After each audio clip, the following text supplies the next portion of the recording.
Assalamualaikum warahmatullahi wabarakatuh. Selamat sore teman-teman semua. Hari ini dari siang hujan, banjir, jadi nggak bisa bikin video di lapangan. Terus dari pagi juga saya belum mandi nih, makanya pakai topi nih. Saya tutupin biar kalian tahu jab di rambutnya. Baik teman-teman, hari ini kita akan membahas, bukan belajar ya, saya bukan dosen soalnya. Jadi kita akan membahas tentang pentingnya asam humat. Kemarin saya dikasih sama teman asam humat, terus saya coba aplikasikan ke tanaman, ternyata hasilnya sangat luar biasa ya. Minimal pertama kita aplikasikan, ketahuan tanah itu langsung kelihatan hitam saja. Terus jarak berapa hari saya pegang itu, tanah itu lebih remah, lebih gembur, seperti tanahnya jadi lebih gembur, lebih bagus penyerapan usaha, otomatis lebih bagus. Padahal saya berikan kepada tanah-tanah yang di medianya sudah lama atau yang sudah keras, saya siram itu dia lebih gembur seperti itu. Terus kita lihat juga kemarin ada peningkatan jarak 1 minggu. Tanaman yang stres itu kelihatannya layu, udah mulai tumbuh-tumbuh cabang-cabang baru. Jadi mengingat itu penting saya sampaikan untuk teman-teman untuk menggunakan asam humat ini. Jadi fungsinya pertama adalah tadi saya sebutkan, tanah itu akan media tanam akan menjadi lebih gembur. Jadi kalau tanahnya gembur, akarnya lebih cepat bergerak, lebih mudah. Terus untuk penyerapan unsur hara otomatis dia akan lebih bagus.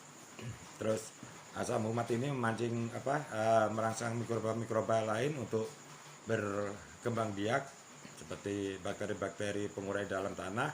Jadi pupuk-pupuk yang tadinya di situ sulit untuk diserap oleh tanaman menjadi mudah terserap oleh tanaman, akhirnya tanaman jauh lebih subur. Saya lihat sih seperti itu ya. Untuk sifat fisika, kimia apa segala saya nggak ngerti lah, artinya saya bicara ini berdasarkan nalar dan ilmu yang saya kuasai lah, walaupun cuman sedikit. Terus untuk perakaran tanaman sepertinya lebih, karena medianya gembur, lebih cepat bergerak, jadi akar-akar itu lebih panjang daripada yang tidak kita kasih asam humat. Akarnya lebih panjang, lebih banyak, lebih cepat bergerak, otomatis penyerapan unsur hara pun jadi lebih bagus. Jadi yang pernah saya baca juga, asam humat ini mempengaruhi proses untuk terbentuknya hormon-hormon yang sangat bermanfaat buat tanaman, terutama auksin, giberelin, sitokinin. Auksin itu untuk perakalan, terus sitokinin untuk pemberahan sel, otomatis tanaman lebih cepat. Terus giberelin itu untuk memacu pembungaan dan pertumbuhan. Jadi mengingat manfaat dari asam humat ini, saya rekomendasikan teman-teman untuk memanfaatkan asam humat ini pada tanamannya ya. Asam humat itu apa? Coba kita lihat videonya ini. Kemasan asam humatnya, tulisannya asam humat AH90 pembedah tanah, bahan aktif humid acid 90%. Ini ada keterangan setengah kg AH sebanding dengan pupuk kandang 120 kilo. Oh, luar biasa ya.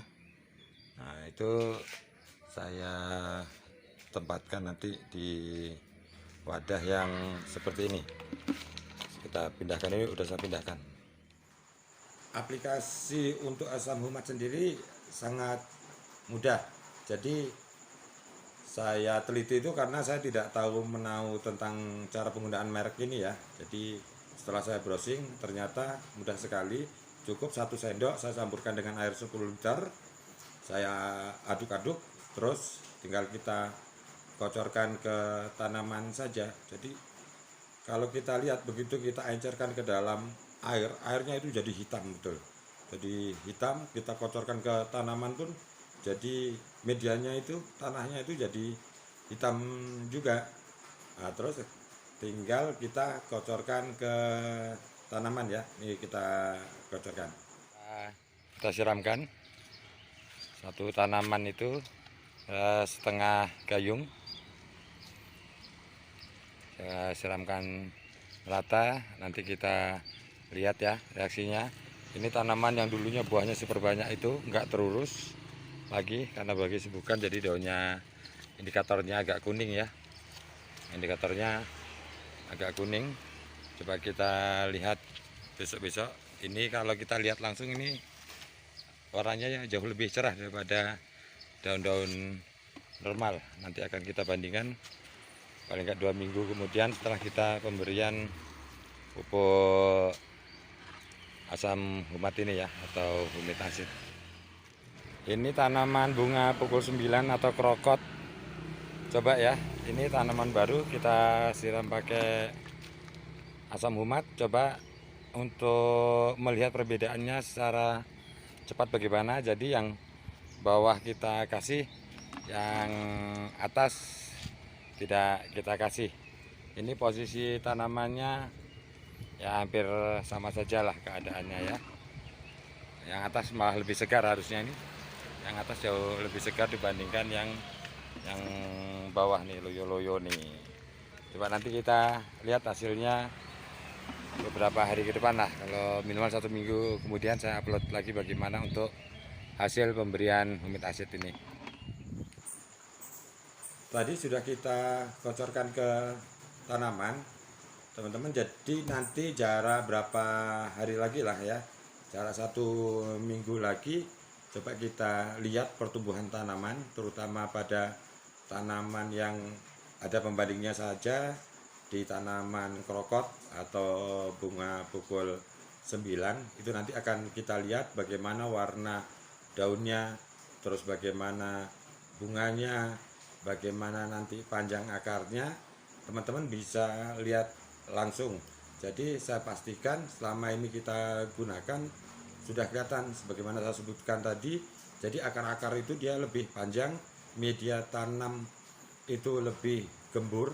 Kalau untuk yang di tanah liat itu lebih gembur, otomatis penyerapan unsara lebih bagus, lebih optimal. Pupuk-pupuk juga bisa terurai karena banyaknya bakteri. Pupuk-pupuk yang mengendap di dalam situ bisa terurai dan bisa dimanfaatkan oleh tanaman. Akhirnya tanaman pertumbuhan akan bagus, tumbuh dengan pesat. Akan jauh perbedaannya sekali dengan tanpa penggunaan asam humat itu. Jadi sebenarnya videonya itu nggak lengkap ya. Tadinya sore ini mau saya lengkapi itu cara membuat ngaduk apa semuanya itu, tapi karena dari siang hujan itu di sebelah rumah ini sudah banjir di tempat kita ini ya. Dan insya Allah semoga nggak bisa masuk rumah. Oke teman-teman, itu aja yang bisa saya sampaikan. Bila ada ya. Assalamualaikum warahmatullahi wabarakatuh.